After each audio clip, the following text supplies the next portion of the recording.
For the first time in 60 years, a ceremony will be held in 3 days to appoint a new princess to govern Emawakuni. The reigning princess, Kikiri, orders the 12 Shinshu to protect the new princess, and they swear their allegiance to her. Meanwhile, in modern-day Japan, a young boy named Arata Hinohara prepares himself for his first day in high school. His younger sister now informs him that breakfast is ready and she'll walk partway to school with him. However, Hinohara refuses her kind gesture and chooses to embark on his journey alone.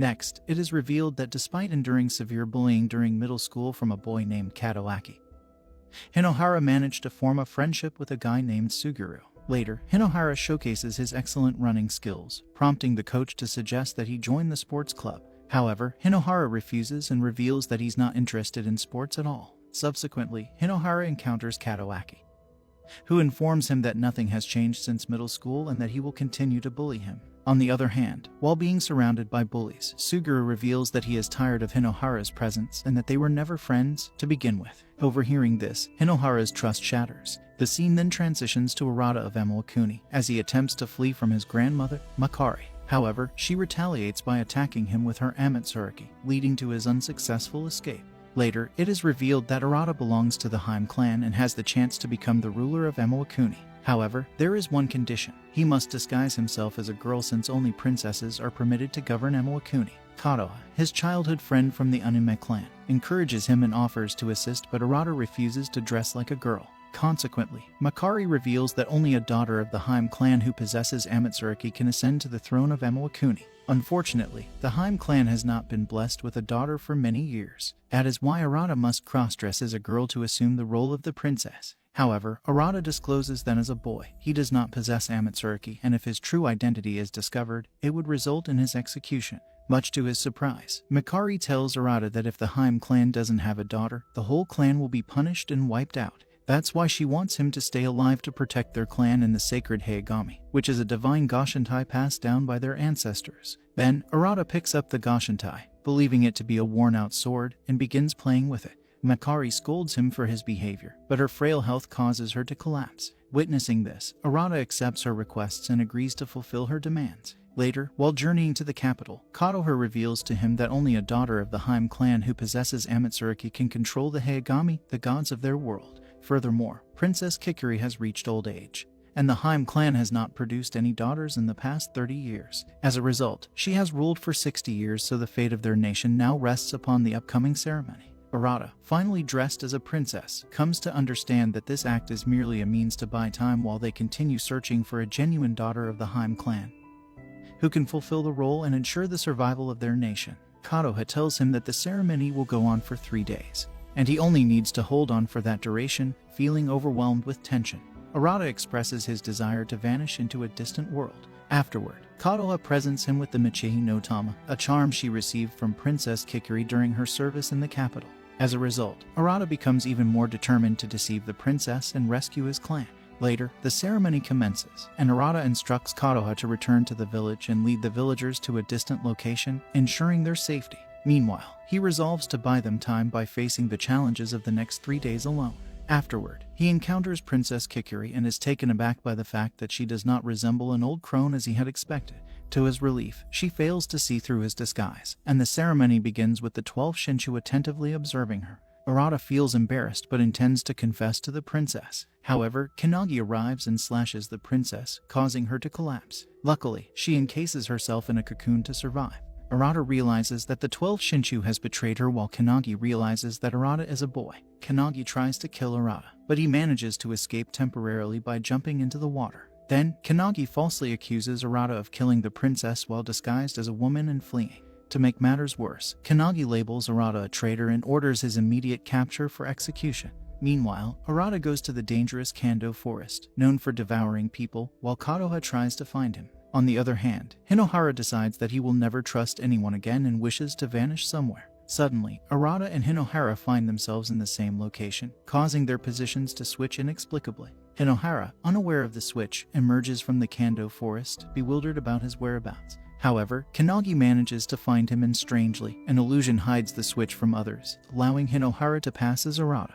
Kanagi thinks the forest has erased Hinohara's memory, and he tries to escape. Luckily, Katoha saves Hinohara by teleporting him in the middle of the forest, although he remains unaware. They manage to escape while Kanagi meets Akachi, another member of the 12 Shinshu. Akachi blames Kanagi for failing to capture Hinohara, but Kanagi promises to catch him. Meanwhile, Kotoha and Hinohara reunite with Makari in their village, and Hinohara explains everything to her. Makari discloses that those who are consumed by the Kando forest undergo a complete transformation upon their return. She informs Hinohara that he has exchanged places with Arata and there is no way to reverse it. From now on, he must live as the Arata of this world, and Hinohara becomes frustrated by this revelation. It is revealed that Hinohara has endured bullying at school, faced betrayal from a friend, and now finds himself trapped in this world, branded as a criminal. Suddenly, Kanagi appears and takes Kotoha hostage while Hinohara hides. Makari and Kotoha stay silent about Hinohara's whereabouts, risking their safety. However, when Kotoha expresses her unwavering trust in Hinohara, he emerges from hiding. Hinohara seizes Arata's Hayagami to confront Kanagi, but he is swiftly assaulted by Kanagi's Hayagami. Hamura, the god of fire. Makari instructs Hinohara to activate his Hayagami, and to everyone's surprise, he succeeds. Hinohara's Hayagami effortlessly overwhelms Kanagi's Hamura, leaving everyone in shock. Recognizing that Hinohara is a show, Kanagi retreats from the battle and suddenly, the building starts crumbling, but later everyone survives. Meanwhile, in Japan, Nao and her mother are unable to reach Hinohara. Unexpectedly, a half-naked man captures everyone's attention. Afterward, Hinohara's mother rushes forward and discovers that the half-naked man is none other than her son, Arata, who looks like Hinohara due to the illusion. Back in Emowakuni, Kanagi ponders over the enigma of how Hinohara's Kamui nullified Hamura's flames. He speculates that a new Hayagami may have appeared, introducing an unforeseen twist to the situation. Meanwhile, Makari, Hinohara, and Kotoha are hiding in a cave. Makari reveals a crucial truth to Hinohara. All the gods of Emowakuni exist in the form of swords, including the very one wielded by Kanagi, representing the god of flames. The radiant light emitted by Hinohara was none other than a Kamui, a mighty divine power. Moreover, Hinohara has been chosen as a show, an individual entrusted with the extraordinary power of the gods. Kotoha kindly offers him a meal, but Hinohara declines, feeling the need for some fresh air. Meanwhile, Akachi arrives on the scene and meets Kanagi, bringing news of changes to their plan. Now, the top priority is to bring Hinohara back alive, as he will be publicly convicted to re-establish the authority held by the 12 Shinshu. The scene shifts to Hinohara, who finds himself engulfed in a life-threatening crisis, unsure of how to navigate the dangerous path before him. Suddenly, Kotoha appears, holding a plate of cold food in her hands. She approaches Hinohara with a gentle smile and insists that he is Arata, despite his current memory loss. Hinohara tries to convince her otherwise, but Kotoha's belief in their connection remains unwavering. Unable to contain her emotions, Kotoha embraces Hinohara tightly, promising him constant support and reassurance. Her words convey a deep sense of loyalty and devotion, as she vows to always stand by his side. Their heartfelt exchange solidifies their bond, providing comfort and solace amidst their uncertain journey ahead. Meanwhile, Makari spots a group of people coming closer to their hiding spot, carrying torches ablaze with fire. Consequently, she decides to hide the Hayagami. On the other hand, Kotoha realizes that the Michihi no Tama she had given to Arata is missing. Curious, she asks Hinohara about it, and he sheepishly admits that he may have lost it. Without hesitation, Kotoha presents him with her own personal Michihi no Tama and commends his brave actions when he came to her rescue. To their surprise, Kanagi arrives. Holding Makari hostage, he threatens Hinohara, demanding that he come with him or else Makari will be harmed. Kanagi brandishes his Hamura and orders Hinohara to draw his Hayagami as well. However, Hinohara chooses a different approach. Instead of fighting back, he decides to surrender and submit to his capture. He understands the futility of resistance and accepts his fate. Hinohara is then taken to the capital, where a trial awaits him the following day. The trial will determine his future and the actions that will be taken against him. Suddenly, Hinohara's Michihi no Tama begins to glow, revealing a mirror that allows communication with Arata in Japan. Unaware of the truth, Hinohara confronts Arata angrily, accusing him of killing the princess. However, Arata surprises him by revealing the truth that all the 12 Shinshu had betrayed the princess. This revelation leaves Hinohara in shock and disappointment. Tired of having his trust betrayed, Hinohara seeks reassurance from Arata, asking if he can trust him. However, Arata's response shocks him further. Arata advises him not to trust him, explaining that the more someone insists on being trusted, the less trustworthy they become. Despite this, Hinohara informs Arata that Makari and Kotoha are safe as they were not taken away. Arata assures him that they will be able to return to their normal lives, and the communication through the mirror fades away. Later, the trial commences with the deliberations of the 12 Shinshu, determining Hinohara's fate. The scene shifts to Makari, who reveals that even if Hinohara receives a verdict, they still have some time. She asks Kadoha for a favor, and Kadoha immediately agrees. Meanwhile, in the court, it is revealed that the princess used her Amatsuraki to save herself, but she remains on the brink of death. Kannagi lies to the court, claiming that the 12 Shinshu deeply regret their inability to prevent this tragic outcome.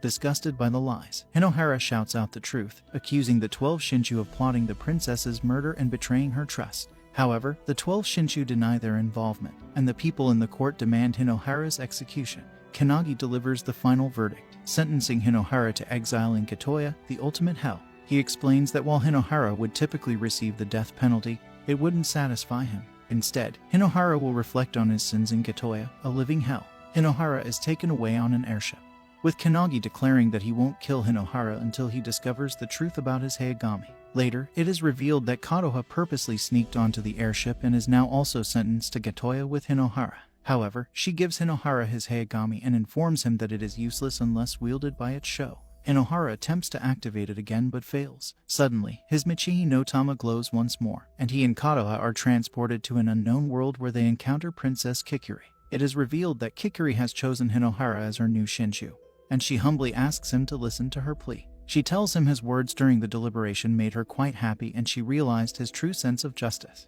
Until now, she has used the Amatsuraki to keep the Hayagami together as one and to control their Kamui. However, now that she has fallen, the Hayagami have been freed, and if the Sho who wield the Hayagami begin to use the Kamui freely, that power will take over the world. Consequently, it'll distort justice and the people will cry out in agony. She reveals that she's somehow still alive, but for how long, she doesn't know. That's why she wants him to lead Emo-Akuni in her place and bring his Hayagami to her before she dies. However, Hinohara reveals he's not capable of doing that since he's powerless. Despite that, Kikuri claims that she trusts him and disappears. Later, Kadoha informs him that people who have become Sho can house the Hayagami within their bodies, after successfully storing his Hayagami.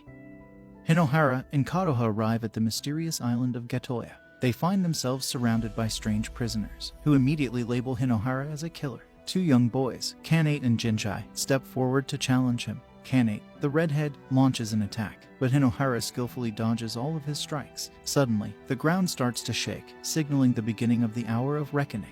Filled with fear, the prisoners begin to flee, including Kanate and Jinchai. Amidst the chaos, two people are swallowed by the twisted pipes of Gatoya. Osum, one of the prisoners, approaches Hinohara and explains that Tsutsuga, the warden of Gatoya, controls the hour of reckoning. Each day, he selects two prisoners who are then consumed, leading to their demise. Osum steals Kadoha's hairpin as payment for her information and departs. Meanwhile, in the capital, it is revealed that the 12 Shinshu are returning to their respective lands. Before leaving, Kannagi discovers that there are no records of Hinohara's sword or its Kamui. In a surprising encounter, he comes across Akachi, who hasn't left yet either. Akachi expresses his curiosity and asks Kannagi why he sent Hinohara to Gatoya. Kannagi responds by stating that he wants to learn more about Hinohara and will report back once he gathers more information. Akachi advises Kannagi to avoid acting independently and departs. Meanwhile, in Gatoya, Hinohara feels lost and uncertain about what lies ahead. He attempts to activate his Hayagami but fails. Kadoha guides him to the baths and reveals that the prison's pipes are connected to an underground water vein. To Hinohara's surprise, she uses her magical abilities to heal his wound and explains that the Anime clan possesses this power to protect the Heim clan masters they serve. Using her abilities, she brings him a sense of calm and peace of mind. After the hour of reckoning begins, Hinohara attempts to express his gratitude to Kadoha, but the ground splits apart, causing her to fall into the underground pipes. Filled with worry, Hinohara frantically searches for her, questioning others about her whereabouts. However, a group of deranged prisoners, labeling him as the princess killer, set out to kill him to escape Gatoya. Thankfully, Hinohara manages to evade their pursuit and finds a safe hiding spot. There, he encounters a mysterious spirit, later revealed to be Tsutsuga's spirit, who insults him as a cowardly Sho before vanishing. Subsequently, Hinohara encounters Osum once more, who informs him that Kanate has abducted Kadoha and warns him about Kanate's troublesome nature. This time, Osum decides to provide the information without charging a fee. Meanwhile, it is revealed that Kanate and Jinchai have rescued Kadoha, but Kanate becomes flustered as he harbors feelings for her. On the other hand, Hinohara unexpectedly crosses paths with Jinchai.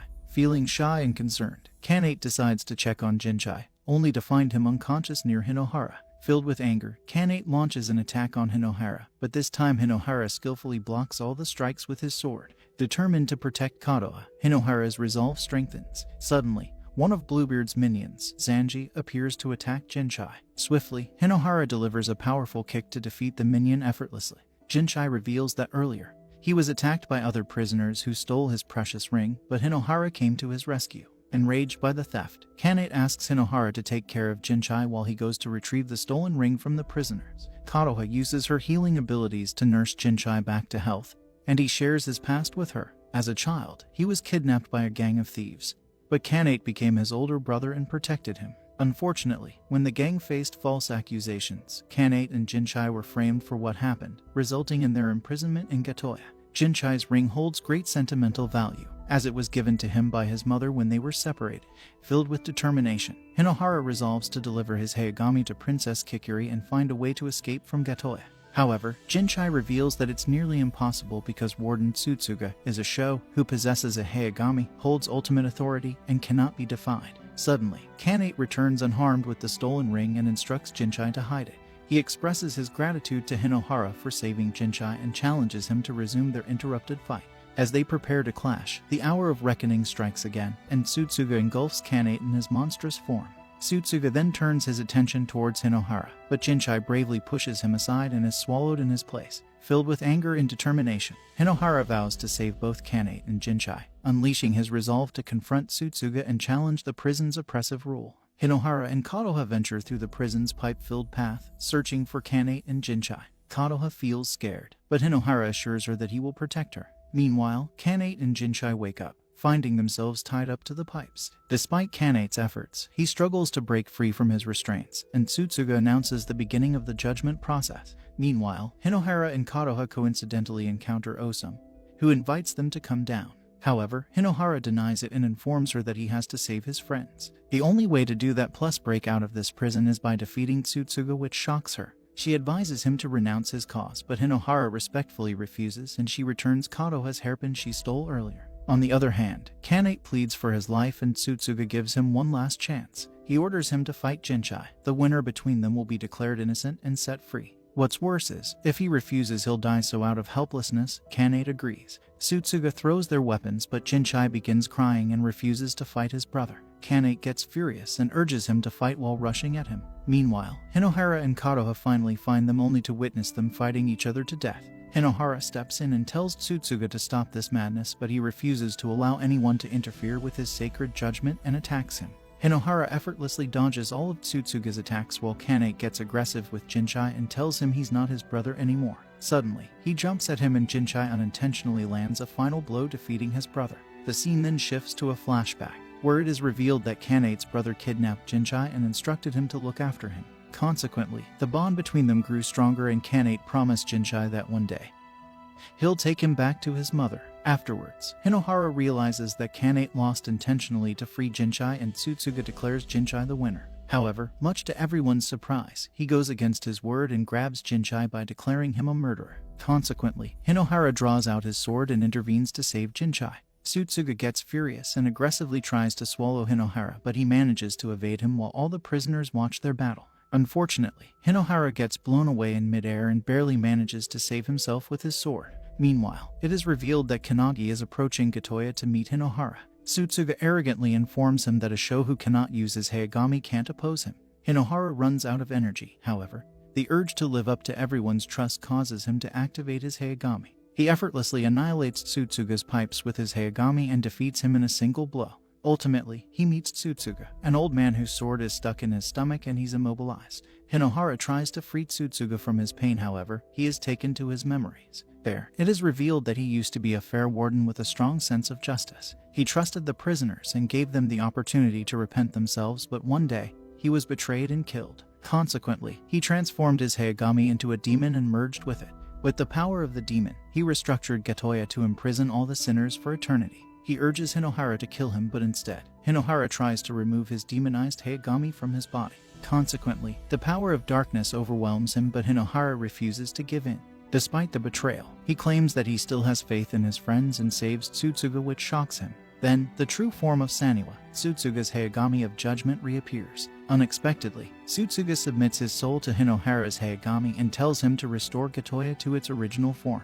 As the new warden, Hinohara then uses Saniwa and restores Katoya to its original state and releases all the prisoners who were trapped inside Saniwa. Kanagi notices the transition and rushes to the island, but it is revealed that Hinohara, Kadoha, Jinchai, and Kanate have escaped. Then, he meets Tsutsuga's soul, which discloses that Hinohara's Heigami Tsukuyo is the sword of origin that will rule over this world. In Japan, the doctors inform Arata's parents that he is experiencing a temporary memory lapse. As a result, his father decides to keep him out of school for a while. However, they decide to treat Arata normally, and he suggests that they go hunting together sometime. Meanwhile, Kanagi is flying towards Kagetsuchi, still shocked by Tsutsuga's submission to Hinohara.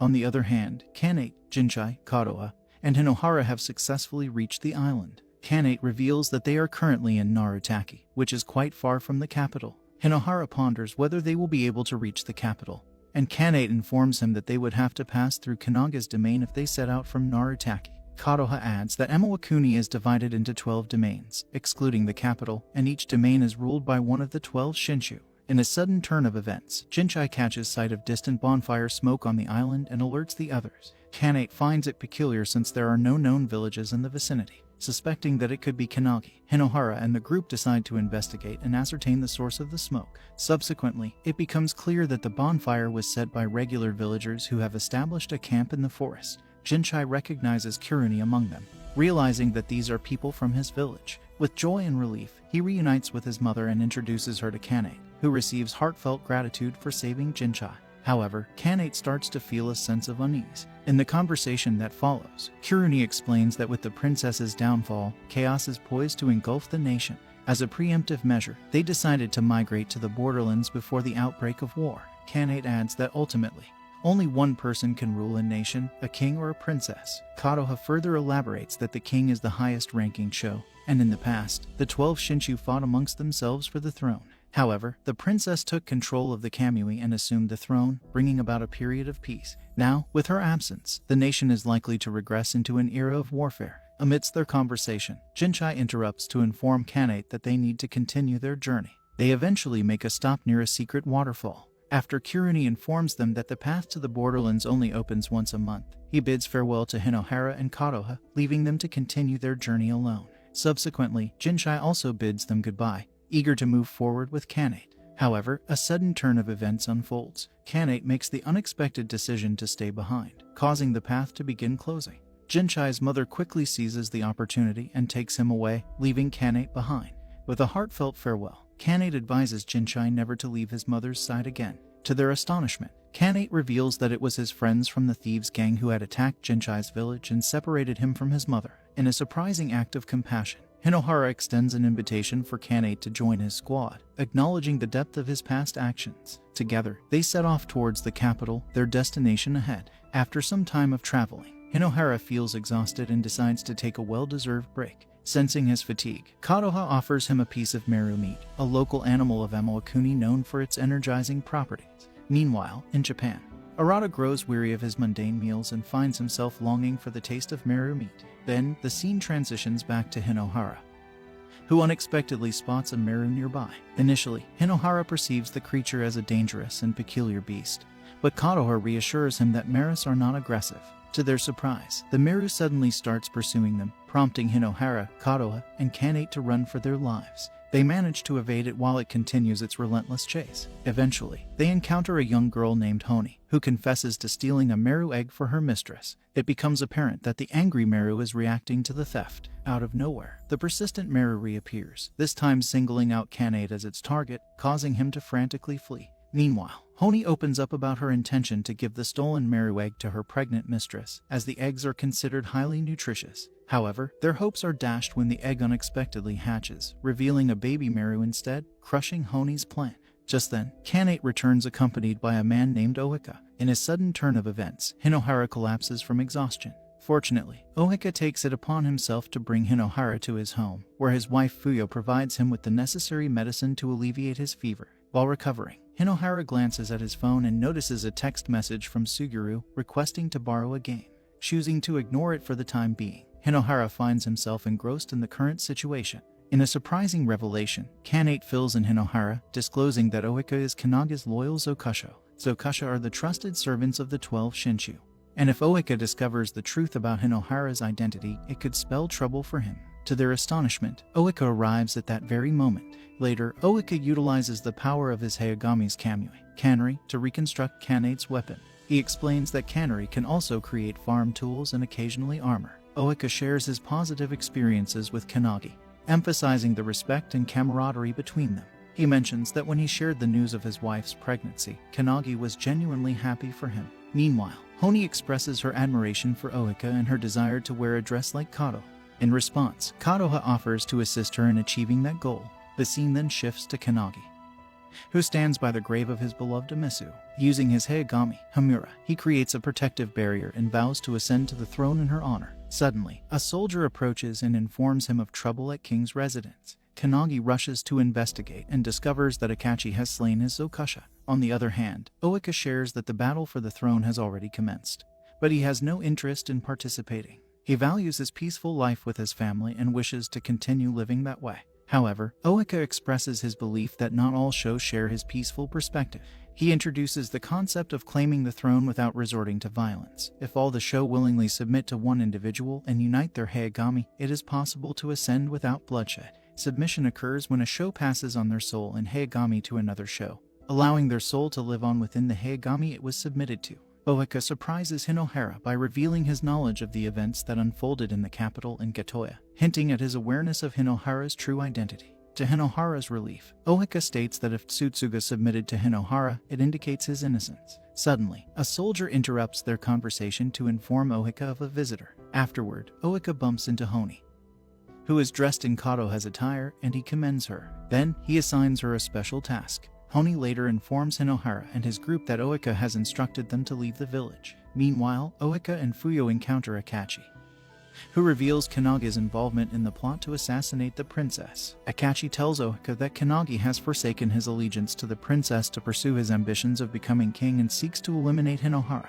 He requests Oika to become his Zokasho, and simultaneously, Kanagi flies to rescue Oika. However, Oika firmly refuses to believe Akachi's words. Regardless of the truth, he cannot submit to Akachi as his loyalty lies with Kanagi. He declares that he will bear the weight of Kanagi's crimes as his Zokasho. Akachi realizes that Oika has made his decision and withdraws his Hayagami, Akoro.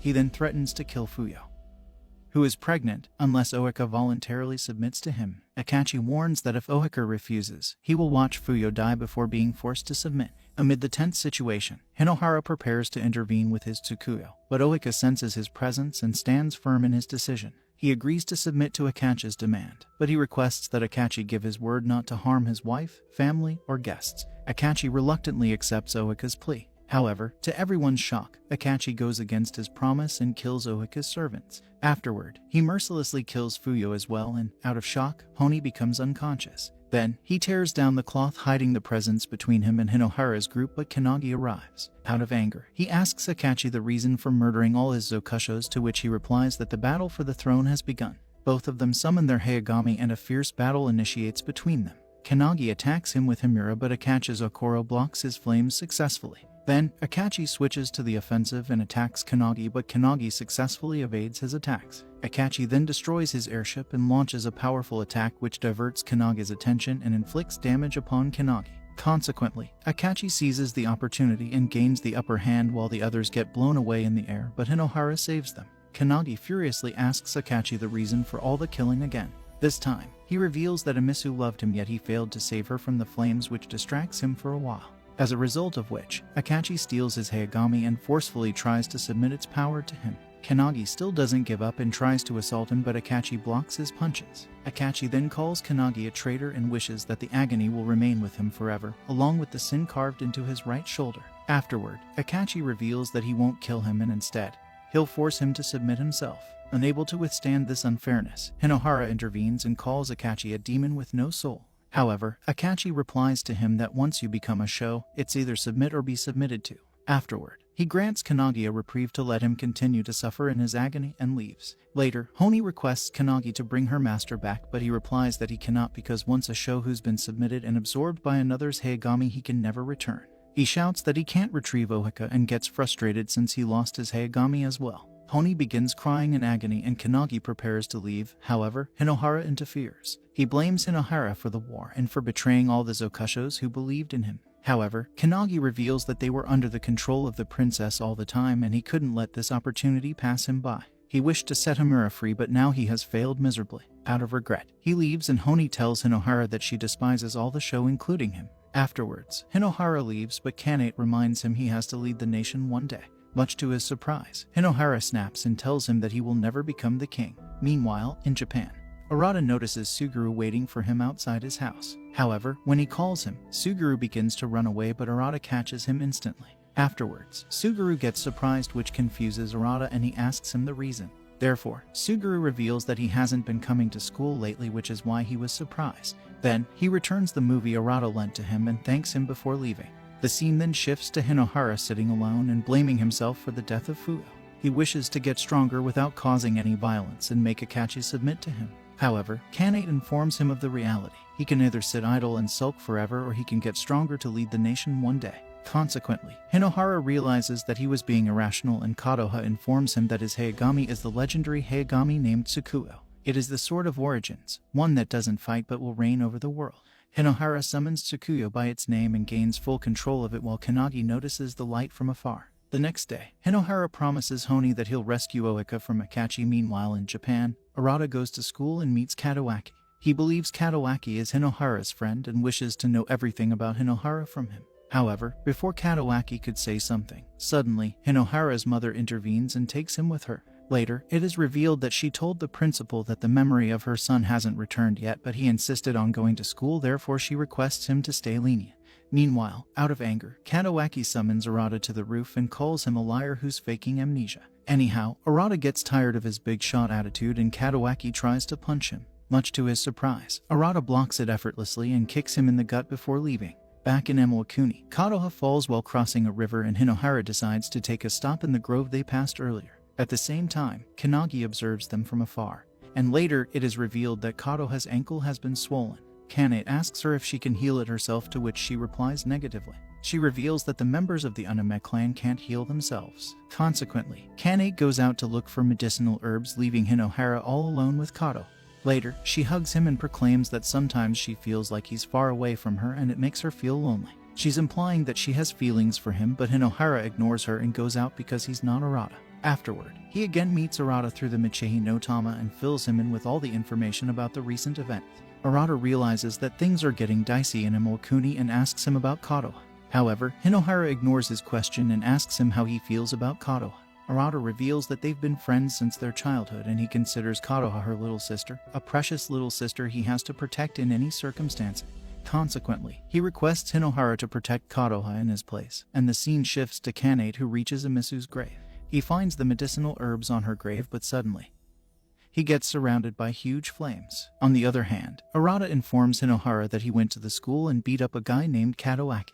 Hinohara gets shocked and suddenly, the mirror fades away. While returning to Kadoha, he encounters Kanagi, who tells him to hand over his Heigami, Tsukuyo. Hinohara manages to free himself and suddenly, the place gets lit up with huge flames. A fight begins between them and Kanagi reveals that without Hamura, he no longer controls the flames. What's worse is that a lava flow runs along an underground vein in this area and occasionally, it bursts through the surface. The flames here devour people, but being a show, he's immune to them and the flames are still his very being. Afterward, Hinohara summons Tsukuyo and instantly destroys all the flames. Kanagi gets tempted with the power of Tsukuyo and orders him to hand it over. If he does, he'll kill him painlessly. He informs Hinohara that he'll use Tsukuyo to make Akachi submit and get his Hamura back. Kanagi approaches him fearlessly, but Hinohara gets frozen and he easily steals his Tsukuyo. However, before he can kill Hinohara, Kadoha interrupts him and requests him to stop this madness. While running, she gets caught in the flames and Kanagi recalls the time when the same thing happened to Amisu.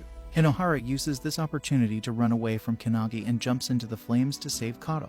However, he also gets stuck with her, and to their surprise, Kanagi rescues them. Afterward, it is revealed that during Kanagi's childhood, his father introduced him to the new helpers of the mansion, who were Akachi and Amisu. However, as they grew up, Kanagi and Akachi became best friends. They used to spar together, but Akachi would always win while Amisu cheered for Kanagi. One day, Kanaga's father was killed by the revolting servants, but he, along with Akachi and Amisu, tried to escape. They were chased by the servants and Akachi decided to stay behind to let the other two escape. Consequently, Kannagi and Amisu escaped. However, in the present, Katoha fails to heal the wound on Kanaga's right shoulder. Kanate believes he's sure that it's a wound Kannagi received before he became a show and wakes up. Afterward, it is disclosed that Kannagi and Amisu left Haniyasu but later arrived in Kagetsuchi where they were saved by Oika. All the people of Kagetsuchi were nice, that's why Kannagi and Amisu decided to live out their lives here, but an adversary took place. Kannagi became ill for 5 days and Amisu decided to look out for medicinal herbs. However, Oika informed her that the underground vein is active right now and they must wait until it calms. Despite the warning, Amisu went on to look for the medicinal herbs and got trapped in the flames. Anyhow, an ill Kannagi found her but his right shoulder was caught up in flames and Amisu died right in front of his eyes. Consequently, out of regret, he tried to kill himself as well, but Hamura, the god of flames, chose him as his show and he survived. The scene then shifts to Amisu's grave where Hinohara offers Kannagi to join his group. Meanwhile, it is revealed that the mysterious 6 shoes are on the move. The 6 shoe reveal that the princess's Amatsuraki, her life force, is gradually weakening. Without proper care, she will eventually perish. However, Hinohara is determined to reach the capital and save her. Moreover, they reveal that Tsukuyo, the Sword of Origins, has awakened after a long slumber. If the princess can come into contact with Tsukuyo, she has a chance of being revived. Nevertheless, it will not submit easily and will pose a challenge to obtain its power, which is why they have a plan. The scene transitions to Hinohara and Kanade engaged in a sparring session, aiming to enhance Hinohara's swordsmanship. Kannagi watches their training with arrogance, commanding them to fetch food for him. Hinohara clarifies that it was Katoha who went to gather the food and Kanate tells him to wait. This sparks an argument between Kanate and Kannagi, with Kanate becoming irritated by Kannaga's assumptions. However, their dispute is interrupted as Katoha returns with the food. Despite this, Kannaga's focus remains fixated on Tsukuyo. Back in Japan, Katawaki's frustration and resentment towards Hinohara continue to intensify as he endures ridicule at school. Meanwhile, Arata returns home, where Nao confronts him about his distant behavior towards their mother. Nao urges Arata to have a conversation with their mother, but he becomes flustered and flees from the situation. Later, Arata encounters Suguru outside his house and questions their friendship. Suguru, feeling ashamed, admits that he was coerced by Katawaki into denying his friendship with Hinohara. He sincerely apologizes to Arata for his behavior, and Arata forgives him. Arata then asks Suguru to lead him to Katawaki's residence. It is revealed that Katawaki's father is a city councilman who has grown tired of his son's rebellious nature. Katawaki's father tries to prevent him from leaving the house, but Katawaki defies him. The situation escalates when Katawaki's father insults him for quitting the track team during his second year, provoking a furious response from Katawaki. He talks back to him and calls him a corrupt city councilman who cheated on his mother. Consequently, his father gets furious and slaps him. The scene then shifts to Emokuni, where Kannagi reveals that they have entered Yorinami's domain. Yorinami is one of the 12 Shinshu who is the show of a water Heigami. He can control rain, that's why Kannagi advises everyone to find someplace which is dry. Later, Hinohara realizes that Kannaga's Heigami is fire. Yorinami's Heigami is water and Akachi's Heigami is earth. He asks Kannagi to tell him about the other Shinshu. However, Kannagi advises him to not get too dependent because he's after Tsukuyo as well. Afterward, he reveals that the 12 Shinshu never did anything together, except at special ceremony, particularly the 6 Shu. The 6 Shu are mysterious and strange men who have never revealed their faces. Kannagi advises Hinohara they're not the kind of people he'd want to fight against. Meanwhile, Yorinami's Zokusho Haruko observes Hinohara and his group. Later, it is revealed that the 6 Shu has realized that Hinohara is from another world. Therefore, to eliminate his Heigami, Tsukuyo, they must awaken a dark force. Haranawa, one of the 6 Shu, reveals his identity and prepares to enter the Kando forest. On the other hand, in Japan, Nao informs her mother that Arata is missing from his room. Subsequently, it is revealed Suguru and Arata are waiting for Katawaki near a shop. Then, Katawaki overhears his friends talking shit behind his back. When he confronts them, they threaten to gang up on him and beat him up, but Arata intervenes. He proposes to team up with Katawaki, but the bullies leave. Much to Arata's surprise, Katawaki gets mad and reveals that he's tired of being looked down upon by him. However, Arata tells him he's mistaken and prepares to tell him that he's not Hinohara. Suddenly, Hinohara's mother intervenes and slaps him for leaving without permission. She starts crying and finally, Arata calls her mother while Katawaki runs away angrily. Later, he starts recalling all his bad memories and blames Hinohara for them. His hatred reaches a point where he vows to kill Hinohara, and the scene then shifts to the Kando forest. Haranawa requests the sacred forest to open up a path to the other world and find someone with immense hatred.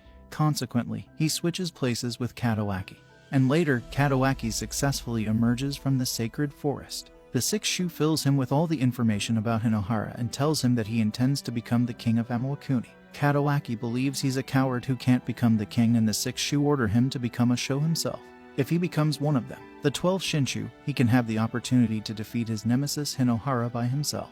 It is revealed that the one to make Hinohara submit must be the one who despises him and the one who bears powerful hatred against him. Therefore, these feelings are the reason why Katawaki was able to come to Amalakuni. Katawaki gets determined more than ever to crush Hinohara, and later, the sixth shoe reveal that there is a sword that suits him perfectly. They inform Katawaki that he can only defeat Arata if he pairs up with a Hayagami. However, whether or not the sword will choose him depends on him. Afterward, they take him to Orochi, the only Hayagami that can defeat Tsukuyo and Hinohara. However, like Tsukuyo, it has been asleep for a long time and kept sealed by generation after generation of Haim clan members. Katawaki tries to summon Orochi, which alerts the other members of the 12 Shinshu. Orochi orders Katawaki to show him his hatred, and consequently, he gains control over the Hayagami Orochi to become a show. To Hinohara's astonishment, he comes face to face with Katawaki, who summons Orochi and launches an attack against him. Swiftly, Hinohara summons Tsukuyo and successfully blocks Katawaki's assault. Seeking answers, Hinohara questions Katawaki about his purpose in this world. But instead of a rational response, Katawaki hurls insults at him. He belittles Hinohara, calling him a coward who fled to Amalakuni to escape Bullied, a worthless individual deserving of a life of subservience. The barrage of insults fuels Hinohara's fury, causing his Tsukuyo to become consumed by darkness. In a fit of rage, Hinohara delivers a powerful strike against Katawaki, who manages to defend himself but sustains a bleeding wound on his head. Overwhelmed by hatred and anger, Hinohara begins to transform into an Onigami, but Konoha intervenes just in time. She provides comfort and manages to calm Hinohara down, although she collapses in the process. As the six Shu assess the situation, they order Katawaki to retreat for the time being, as they hadn't anticipated Tsukuyo becoming demonized. Acknowledging their instructions, Katawaki begrudgingly withdraws, realizing the need to awaken Orochi fully. With that, the six Shu depart in their airship. Amid the chaos, Hinohara, feeling ashamed of his actions, releases his grasp on Tsukuyo, allowing Kanagi to seize the opportunity and steal the sword. Kanagi swiftly flees with Tsukuyo, prompting Kanate to give chase. Meanwhile, Konoha regains consciousness and soon realizes that Hinohara is not the Arata she knows. She senses a stark difference in his reactions and demeanor, prompting her to question him and request the truth. Hinohara admits that he is indeed Hinohara Arata, while the Arata she knows resides in the other world, living a separate life. As Hinohara prepares to leave, Konoha stops him and implores him to reveal the reason behind his demonization. In the meantime, Miyabi, Katawaki's attendant, wakes him up and expresses her willingness to assist him in any way she can. A smile forms on Katawaki's face, as he believes that Hinohara has finally started to take him seriously. On the other hand, Hinohara reveals that every day he was bullied by Katawaki and his buddies. They would push him around with no resistance, and he was forced to submit all the time. He's aware that power is necessary sometimes, but the pain, misery, and fear made him never use power against anyone else. However, deep inside he possessed the same power as Katawaki and Akachi, which made him become a demon. Now, he's afraid to control that power. That's why he dropped Tsukuyo, and afterward, he leaves. The scene then shifts to Kanate, who finally finds Kanagi standing idle, but he decides to return. Later, he gets furious with Hinohara as he refuses to take back his Tsukuyo.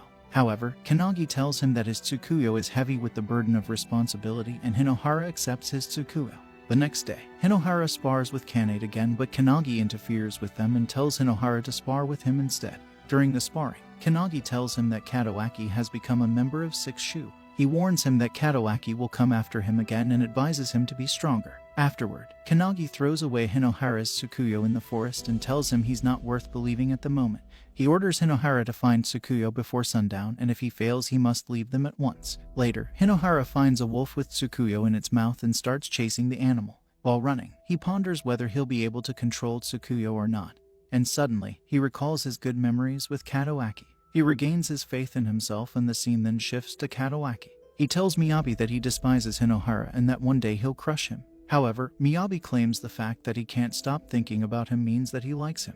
Afterward, Katawaki reveals that back in middle school, he was in a slump. However, out of pity, Hinohara slowed down during their race, which made him furious. Katawaki thought Hinohara was his only friend who didn't look down upon him, but he was betrayed by him. On the other hand, Hinohara completes the quest of Kanagi and gains his approval. Afterward, he walks up to Kanate and tells her that Katawaki got him past his hesitation. Suddenly, he hugs her and reveals that he wishes to change Katawaki's heart. He promises her that he won't ever become a demon, and both of them realize they're in love. Somewhere else, Haruko notices that Hinohara has the power of darkness and the heart to calm it as well. He believes perhaps he's the one who can return Yorinami to what he was. Yorinami has been observing Hinohara all this time, who has finally reached his domain. It is revealed that Yorinami has become ruthless and demands perfection. He traps Shisachi, his Zokusho, in a water bubble for his failure to control the salt supplies over Iwakuni. However, after a lot of pleading, he sets him free and announces that those who are going to serve him must be flawless in their duty. Later, Kanagi shows Hinohara and the others the path which leads to Tameori, where Yorinami resides. However, Hinohara reveals that he doesn't wish to face Yorinami yet, before he meets him face to face. He needs to know his personality and what he's like. Consequently, he must meet Yorinami's Zokusho first. Kotoha agrees as she reveals that Hinohara doesn't make others submit by fighting. Instead, he calms their desire to fight and accepts the life force they gave him. Later, Kanagi takes them to the most prosperous city of Emawakuni, Suzukura. He reveals that Yorinami's Zokusho rules this city, although he's never met him, but his name is Haruko. Afterward, they find that there's a passage tax for both entering and leaving the city. Unfortunately, they're short on money, and if they want to enter the city, they'd have to work off what they owe. Suddenly, Haruko arrives and introduces himself with his alias Suhiro. He takes them inside and shows them to the city. However, he reveals that men work in the quarry while women work in the textile workshop, and he'd get them a job. Later, Kanate and Hinohara are appointed to break huge rocks, while Kanagi's job is to transport rocks. It is revealed that the rules for slacking off in this city are quite strict, and not even little kids are granted any sort of leniency. Suddenly, Kanate and Hinohara notice a little kid struggling to transport rocks. Meanwhile, Hinohara meets Kotoha during the break, and this time, they behave a bit awkwardly with one another. Meanwhile, one of the members of the Sixth Shu informs Katawaki that they're flying toward Haniyasu. There, he wants him to meet a man who has experienced something similar to what happened between him and Hinohara. It is revealed that the man he's talking about is none other than Akachi, who mercilessly killed the barbarians when the Kamui of the 12 Shinshu were temporarily unleashed. On the other hand, Hinohara roams the city while asking around about Haruko. Suddenly, he meets Suhiro, who informs him that Yorinami was the one who came up with the laws of this city. Thanks to him, this city has grown to become the most prosperous city in the country. The next day, the little kid is blamed by the other workers for breaking a valuable wagon. Consequently, the chief fires him and doesn't give him his pay either. Kanate gets furious and prepares to fight, but Suhiro intervenes. Later, it is revealed that there are slums behind the city's lively facade. Everyone who arrives in Suzukura hopes to get rich quickly, but the reality isn't simple. The little kid Ruka reveals that his parents were wholesale dealers who got sick and died last year. Afterward, they went bankrupt and all the workers quit their jobs. What's worse is that the chief was the head clerk at their shop. Kanate suggests he leave the city, but Ruka reveals he doesn't have enough money. Later, Suhiro tells Kanagi that Haruko has developed a liking for Hinohara. Kanagi praises Hinohara and tells him that he's a formidable man. During the evening, Kanate prepares soup for everyone, which reminds Hinohara about his mother. He recalls that during the period of bullying, his mother always supported him. Consequently, he tells Ruka that the world is a cruel place and he must stand up to fight for himself. Kanate and Hinohara reveal that tonight they'd help him escape the city. On the other hand, Katawaki clashes with Akachi and offers to join him. He tells him that his nemesis Kanagi has teamed with Hinohara, but Akachi calls Katawaki a rugrat and refuses to join him. Afterwards, Katawaki expresses his desire to destroy Hinohara, but Akachi points his Okoro at his face and tells him he cannot defeat Hinohara. He believes Katawaki is trapped by the phantom of the bond reflected in his eyes and sets him free by stabbing his eye. Back in Suzukura, Kanate and Hinohara help Ruka escape the city, but Suhiro interrupts them. Then, he reveals that his real name is Haruko, and he's Yorinami's #1 Zokusho. He attacks Hinohara with his Heigami, Takara, which produces money, but Hinohara easily gains the upper hand. Then, Hinohara's sense of justice gives him hope, and he claims that only he is capable of turning Yorinami into the person he once was. Lastly, Haruko promises Ruka that he'll change the city and decides to defy Yorinami. Hinohara and his group reach Yorinami's exquisite palace, Tameori. Afterward, it is revealed that Yorinami's mother was always dissatisfied with him and told him to train in martial arts. Now, his desire to claim the throne is to please his mother's desire. Meanwhile, Kotoha tells Hinohara that she'll watch over him until the day he returns to Earth and leaves. Later, she gets abducted by Yorinami in a water bubble, which causes him to carelessly rush toward Tameori. There, he finds her trapped in a water sphere and tries to break it with his Tsukuyo but fails. Then, he meets Yorinami, who tells him to either submit to him or make him submit. Then, Kotoha will be set free. He reveals that he'll do whatever it takes to fulfill his mother's wishes and tells her to watch him. Afterward, he summons his Hayagami, Nakasawa, and attacks Hinohara, but he blocks it with Tsukuyo. Moreover, Yorinami traps Kanagi and Kanate to prevent them from interfering. At the same time, all of Yorinami's Zokusho observe the battle while rooting for Hinohara. Meanwhile, it is revealed that Akachi was impressed by Katawaki's resolve to kill Hinohara. Consequently, he gave his eye to him and told him to fly toward Tamaori to kill Hinohara. The scene then shifts to Hinohara, who gets distracted by Kotoha and gets trapped by the time reversal jutsu of Yorinami. Much to his surprise, Katawaki intervenes with the resolve to defeat Hinohara. He attacks Yorinami but gets trapped in the same jutsu. Yorinami reveals his jutsu causes the enemy to submit to him while they're asleep. On the other hand, Hinohara meets his mom, who consoles him about everything he complains about. However, suddenly she tells him to submit to Yorinami, but he refuses and Yorinami gets mad. He believes no one can defy their mother and decides to kill Hinohara. Fortunately, Hinohara hears the sound of Kotoha's voice and realizes that he's in a trap. Afterward, he breaks the jutsu and rescues Kotoha as well. Yorinami tries to trap him again, but his Hayagami loses its will to fight. Later, it is revealed that Yorinami's real mother died a long time ago and he created an illusion for himself, a water doll. Yorinami reveals despite his achievements, his mother never acknowledged him. Even after he became one of the 12 Shinshu, she showed a face of disgust, but before her death, she gave him a memento. It was a box that he never opened nor intended to. Kotoha tells him to open it as there might be a message in it, and he finds his mother's locket in it. Much to everyone's surprise, Shisachi reveals that he knew the true nature of Yorinami's mother. She always loved him and wanted him to become strong enough to battle chaos. Consequently, he apologizes to everyone for being so harsh, and suddenly Katawaki interrupts him.